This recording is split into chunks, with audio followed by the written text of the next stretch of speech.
markaanu dee muddo sii soconay ayaa layrar la arkay waa layd baan aragnay moogta waay qaar baan kacnoo baabuurkii dee sidaa u eegnayo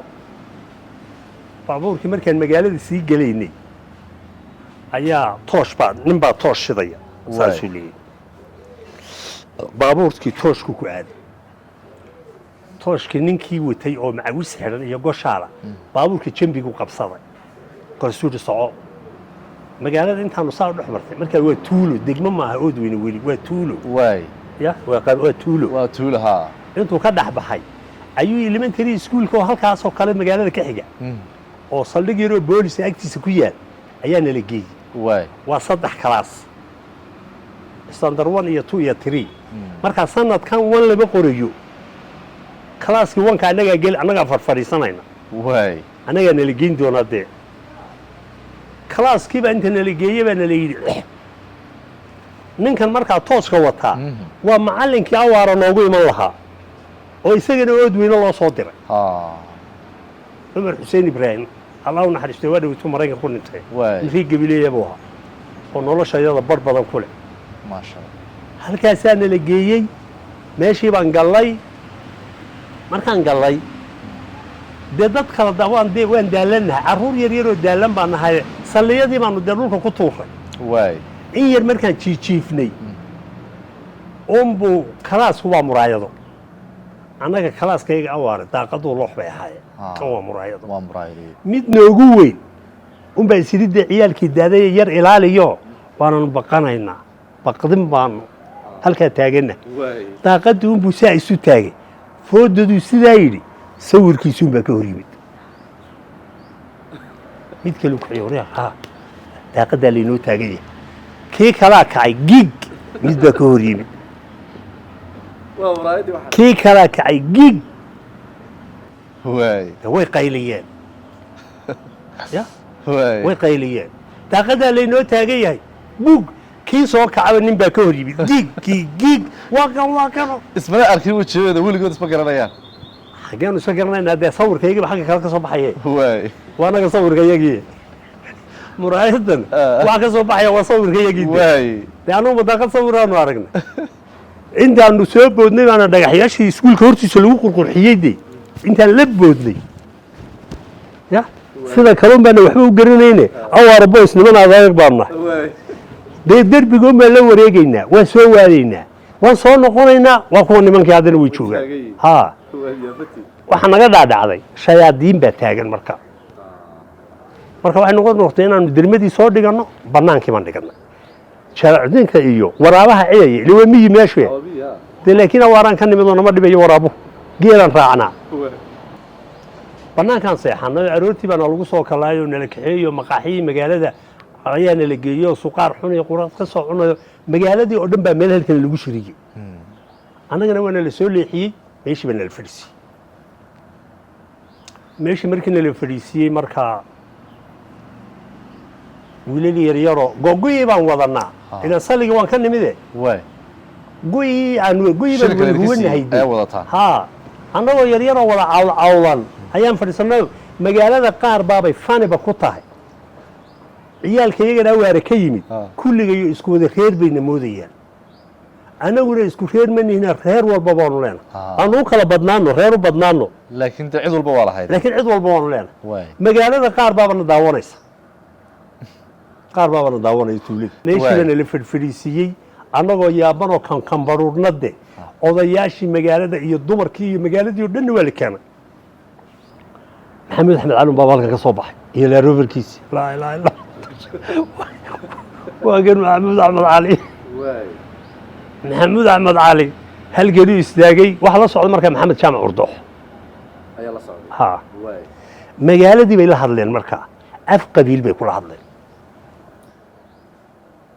idinkuna meesha markaa waa fadhidaan oo waa dhegaysanaysaan magaalada waxaa la leeyahay wiilashan yaryar oona waara ka keenay ya meel aan ku aaminaan waaye maalintii horena idiin nimid waxaan kugu yidhi moogtahay maalmihii uuna lahaa magaalada u kaca meel buu u kacay ilaan markaasuu ood weyne yimid ree ood weyne ula shiray yidhi wiilal baan idiin keeniyo keen baa la yidhi marka wuxuu leeyahay wiilashii aan idiin sheegay waa kuwan wiilashan yaryaree cawladeed aragtaan ma aragta haa وولا بقري واسي سلطان خير ودوينو خير هبلو بوليه مركا af qabiil buu kula hadlay af qabiil buu ku hadlay wuxuu leeyahay habar yoonisay buu leeyahay waay waxaad naga ballan qaadeen inaad carruurtan haynaysaan ee carruurtii waa tane ma haynaysaan oday magaaladii haabay leedahay waan haynaynaa wuxuu leeyahay meel walba markaan ka eegay dalka meel kaloon carruurtan ku aaminaan waayey carruurtan haya waay iyaguna waxay leeyihin carruurtan waan haynaynaa annagu saaka waxaanu nahay carruur la haynayo laakiin waxaan garannay ilaan magac qabiil buu sheegay inkastoona qabiilkaa arday nagagama jiro waay qabiilkaa uu sheegay nagagama jiro waay sacad muuse wuu nagu jiraa arabna wuu nagu jiraa ciidagele wuu nagu jiraa majeerteen oo dhan baa nagu jira mid hawiyaa nagu jira mid mareexaanaa nagu jira intayada kale ogaadeen baanu waay intayada kale ogaadeen baanu laakiin dadka waxaa loola hadlayaa sidaanu kulligayo ogaadeenna waxba nama dhaamaan kuwan annaga nala socdaa waxba nama dhaa waa ree awaare iyaguba waay waxba nama dhaamaan waxay nagu dhaamaan meesha laga hadlay may jirto laakiin waxaan garannay magacuu isticmaalayey habar yoonis buu yidhi dee ree habar yoonis waanu garanaynaa awaareba way joogeen waan garanaynaa waay laakiin waxaan garannay meesha inuu saa inaanu saaka nahay qolo kale waay ha wuu ku celcelinayaa markaa isagii ina urdoox maxamed jaamac urdoox ayaa iska daba hadlaya labadooduba way iska daba hadlayaan ya waa laydinku adkeynaysa waa nalagu waxa la leeyahay waxba idinkama baahna dirgado yaryar baa ku yaal dirgado yaryar ay kiraystaan siiya meel ay kiraystaan siiya lacagtooda iyagaa haysta maqaaxiyaha cuntada ha ka cuneen sida kale ha loo ilaaliyo ciyaalkan ya waay ciyaalkan ilaaliya baa la leeyahy iyaguna hayay leeyihi odayaashii hadlaya oday ka mid a oo bede la yidhaah ayaa hadalku wuxuu ku daray carruurtan yar yar ee laajiyiinta ah buudi kelmadda laaji buu isticmaal markaa kuwan kulahaa waa weywan yihiinoo inay sheekh ibraahim baraawey dhigan jireen labadaan kuri labaa yaqaanay hargeysa waagii hore ayaa kelmadda laaji fahmaya annagu laaji ma fahmayno annagu laaji ma fahmayno laakiin beda kelmadda laaji buu isticmaalay wiilasha yaryara laajiyiinta waan haynaynaa maxamuud axmed cali wuxuu yidhi waa hagaag macallinkoodiina waa kan iskuulka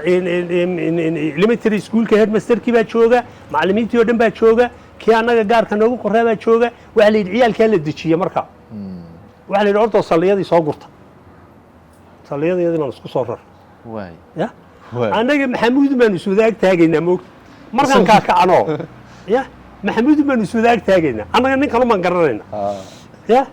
wuu nala kaftamayaa wuu nala ciyaarayaa isaguu nala ciyaarayaa waryaa ina hebel buu adigana ina hebel baad wuu nala ciyaarayaa wuu nala sheekaysanaya marka dee ninna garanaya weeye markuu yidhaha ina hebel baad hebel baad tahay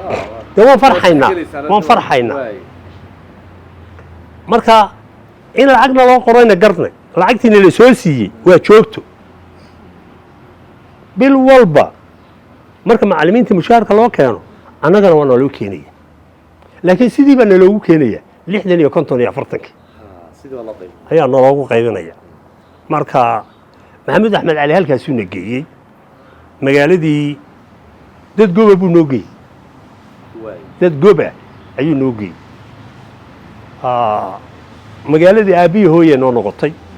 qolal yaryar baana laga kareeyey 3 iyo 4 baanu u degnay sallisalligayagii baan dhigannay baaldi yar baan soo gadannay dee aroorba mid baan rushatay faynuus yar baan soo gadannay sanadkii koobaad elementary schoolkii halkaasaan ku dhammaysanay marka maydinkunbaa wax dhiganayay mise reer oodweyne qaar ka midana waxba dhiganayay maya uule un baan la qorina 2 iyo 3 baa jooga ardaydii 2 iyo 3 ahayd ayaa joogay kalaaskii uule laga qori lahaa kalaaskii annagaa nala geynaya annagaa fadhiisanayna weliba annaga kii koonaha nala fadhiisiiyey iyagu labadii hore ay u fadhiyeen ayuun baa loo daayey annagaa kii koonaha nala geeyey saddexaadka ayaa nala geeyey marka iskuulka saasaan ku bilownay maxamuud axmed cali ninkaasuu annaga noo ahaa lacagtaasuuna siin jiray sanad kadib waxaa nagu dhacday December baa fasax la galay marka waxa la yidhi ciyaalkan meel ay u kacaan ma garanayaane iyagii inuu oodweyne ka soo bixin halkooda ha iska joogeen halkoodaa joogaan waay aniga oo dee magaalada wax ka garanaya Hargeysa iyo laba kale saddexdaasaana laga soo fasaxay saddexdaasaanu Hargeysa ku nimid oo baabuurtii awar ka imanayni dee warqada reerihii uga qaadnay iyo dana la warsanaya xageed joogtaan xageed u kacdeen ma warbaana laga hayaa baad moodaysaa waay war cid naga daba timid ma jirto meelaan joogno cidna ma taqaano waay haye wiilashiin in la yidhi meel oodweyne la yidhaah baa loo kaxeeyey unbay garanayaan wax kale ma garanayo oodweynena dee degmo ma waa tuulo yar wey marka degmada laga dhigayo center 6 baan ahay markaa waay ardaydii kolba soo 1963 center 5 bana 1960 ayaa laga dhigay ayaa degmo laga dhigay ayaa degmo laga dhigay wasiirka arrimaha gudaha ee Joojo looran jiray ayaa loo yimidoo kolba inaanu horordaynay baabuurka ayaanu garanaya oodweyne saasaa ku nimid oodweyne magaalaan jecelahay dad fiican baa jooga sidii ay ku ballan qaadeen ayay noo ilaaliyeen waxaana laga ururiyey lacagtii maqaaxiyihii baana loogu dhiibay maqaaxidaa noo haysa shilin iyo badh baan cunnaa ya waay aroortii waxaan cunaynaa quraac yar iyo qado iyo casho marka lacagtana la soo siiyo maqaaxiyahan keenaynaa bal xarfadda fiiri 30 baan nahay ma ogtahay waay 10 ba maqaaxi baa la geeyey si ayna hal maqaaxi ugu dhicin dee lacagtii oo lacagtii dee dadka ay wada gaadhay laba maqaaxiyood oo diiriye la oran jiray niman diiriyayaal la oran jiray 45 baan laga qaadayaa shilin qadadii quraacdana la siinayaa dee halkan aabiyo hooyo noo maqaaxidayada waay saasaan iskuulka ku soo dhiganay